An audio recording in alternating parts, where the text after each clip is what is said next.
Hola, ¿qué tal chicos? Este video es para que ustedes puedan tener mayores elementos para la realización de su examen parcial, el cual consta de tres módulos, que es el tema 4, el tema 5 y el tema 6, ¿no? El tema 4 aborda el tema del ser humano. Entonces vamos a comenzar de lleno, ¿sale?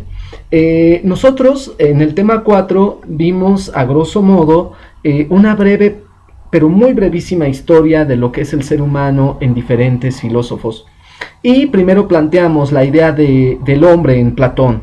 Para Platón el hombre es cuerpo y alma, solo que ambas están separadas, eso nunca lo pueden olvidar.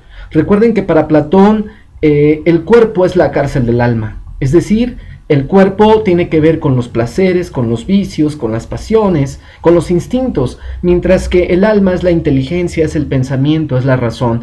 La idea de Platón es afirmar que el cuerpo no permite a que el alma se libere. Es decir, el hombre no busca el conocimiento, no va tras la verdad, tras la justicia, porque el cuerpo se lo impide, dado que lo inclina hacia los placeres, los vicios, las pasiones, las perversiones. Eso es lo que significa que el cuerpo es la cárcel del alma, es decir, como si el cuerpo fuera un obstáculo para que la razón pueda realizarse. De la misma manera, pero con otro enfoque, Aristóteles va a pensar que el ser humano también es cuerpo y alma, solo que para Aristóteles el cuerpo ya tiene otra dignidad. Recuerden una frase muy popular en Aristóteles: no hay nada en el intelecto que antes no haya pasado por los sentidos. Y es que los sentidos en Aristóteles son fundamentales, porque nos permiten tener el primer contacto con la realidad. Los sentidos nos permiten ubicar cómo es que todas las cosas están compuestas por una materia y una forma. En Aristóteles, el alma, si bien todavía es principio vital, significa esto que el cuerpo, los sentidos funcionan, dado que el alma es el motor de ellos, pues en Aristóteles hay una dignificación del cuerpo a diferencia de Platón. Después vimos en la Edad Media que el ser humano es visto como un microcosmos.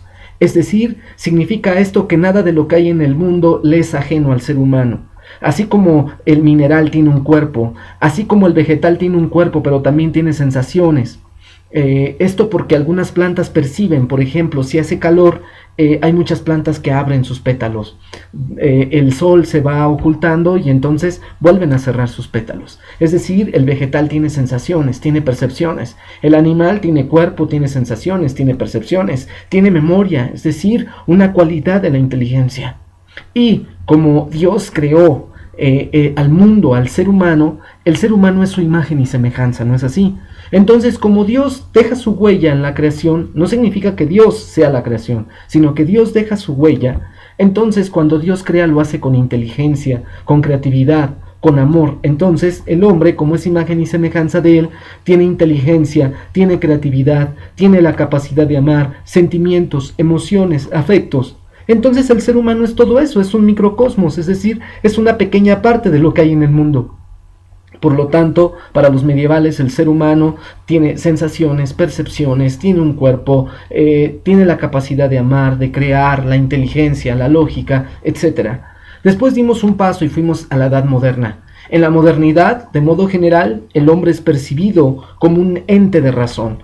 Es decir, si antes en la Edad Media la fe era el elemento privilegiado para poder comprender la realidad, ahora en la modernidad ya no es la fe, ahora es la razón. Incluso la razón es capaz de sustituir a Dios. Dios ya no funciona para los modernos, porque ahora es la razón, esta nueva luz que nos va a traer el avance científico y tecnológico.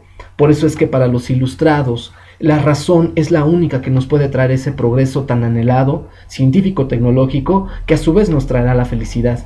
En Descartes, no lo olviden, el ser humano es una rex cogitans, es decir, una cosa que piensa, ¿no? Es decir, el elemento fundamental del hombre es que razona. Por eso dice Descartes, cogito ergo sum, es decir, pienso, luego existo, de tal manera que el pensamiento, que la razón, es la base para comprender al hombre en Descartes. Después, ya en plena ilustración, vimos cómo Hegel afirma que todo lo real es racional y todo lo racional es real. ¿Qué significa esto? Que el hombre ha creado el arte, la política, la educación, lo social, la religión, todo es una creación de la razón humana, de tal manera que para donde quiera que volteemos, prácticamente todo es producto de la razón. Por eso todo lo real es racional y todo lo racional es real, es decir, la razón se expresa en todo lo que hace. Pero también Hegel había afirmado que el hombre que más desarrolle su razón es capaz y tiene el deber ético de ir a otras comunidades, a otros pueblos que no han alcanzado el progreso científico y tecnológico para poder compartir eso que él ya alcanzó.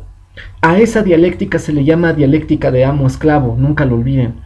La dialéctica del amo-esclavo pues prácticamente promueve o justifica el imperialismo cultural. Es decir, mi nación que ya alcanzó un desarrollo científico-tecnológico tiene el deber de ir a otras naciones y sacarlas de la ignorancia para llevarles a ese progreso científico y tecnológico, no importando las consecuencias. Esa era la idea de hombre en la modernidad y en la ilustración. Todo se reduce a razón, ¿no? Incluso el cuerpo no va a tener ninguna posibilidad de que sea algo importante. De ahí que seguimos a la crítica tan fuerte que hacen a la modernidad Freud, Marx, Nietzsche, incluso el mismo Heidegger. Y nosotros vimos, por ejemplo, en Marx, que la crítica que hace a la subjetividad moderna está en el capitalismo. ¿Por qué en el capitalismo? Porque el capitalismo promueve una razón instrumental. Es decir, en la modernidad se nos dijo que si éramos racionales íbamos a buscar el bien común, la fraternidad, la libertad. Y dice Marx, al único que llegamos fue a lo contrario. Es decir, la razón es instrumental, es calculadora, es perversa. No solamente nos lleva al bien común, también nos lleva al imperialismo, nos lleva no al bien común, sino nos lleva solamente a los privilegios de unos cuantos.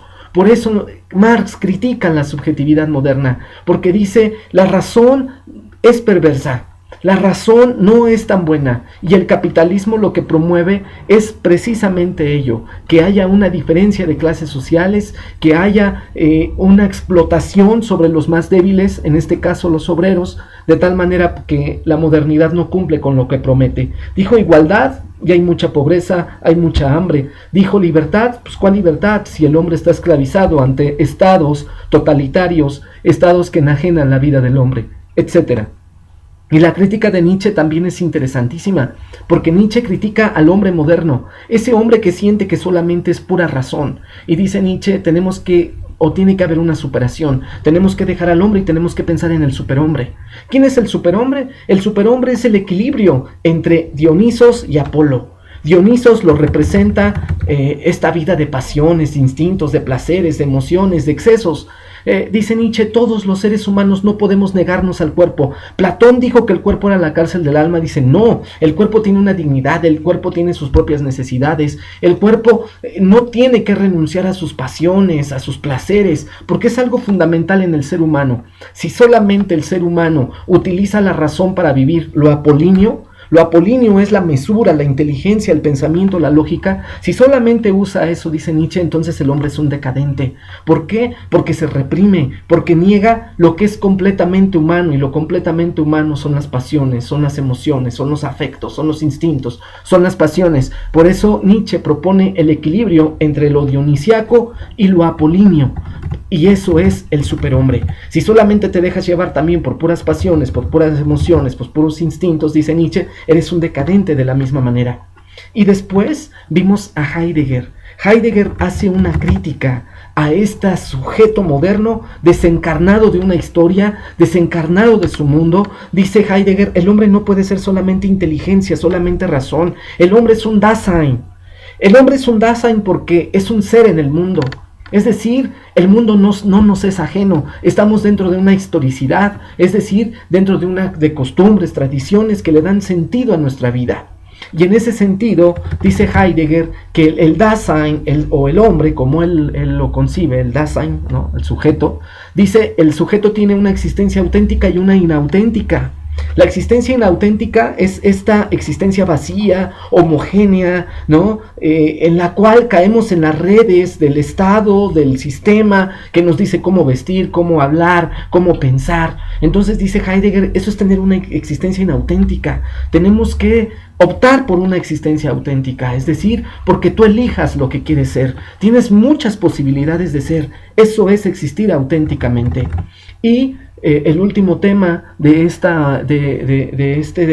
sobre el tema del ser humano, pues fue la posmodernidad, hablar del sujeto posmoderno. El sujeto posmoderno se identifica con Narciso, que está enamorado de sí mismo, que es egocéntrico, que uno de sus pilares fundamentales pues es el hedonismo, el placer por el placer mismo, es decir, no hay sentido de la vida. ¿Por qué? Porque el posmoderno lo único que quiere vivir son el tiempo presente, sin principios ni normas. Su eslogan es: se prohíbe prohibir, haz lo que quieras. Ese es el sujeto posmoderno que está desilusionado de la modernidad porque no cumplió con lo que prometió. En lugar de llegar a la felicidad por medio de la ciencia y de la técnica, llegamos a la barbarie, a las guerras, ¿no? Entonces el posmoderno se siente desilusionado de ese proyecto, ya no cree en la razón. Entonces ahora viene un volver al cuerpo, es decir, el posmoderno es antiplatónico. Ahora de lo que se trata es de disfrutar el placer, el instinto, el vicio, etc.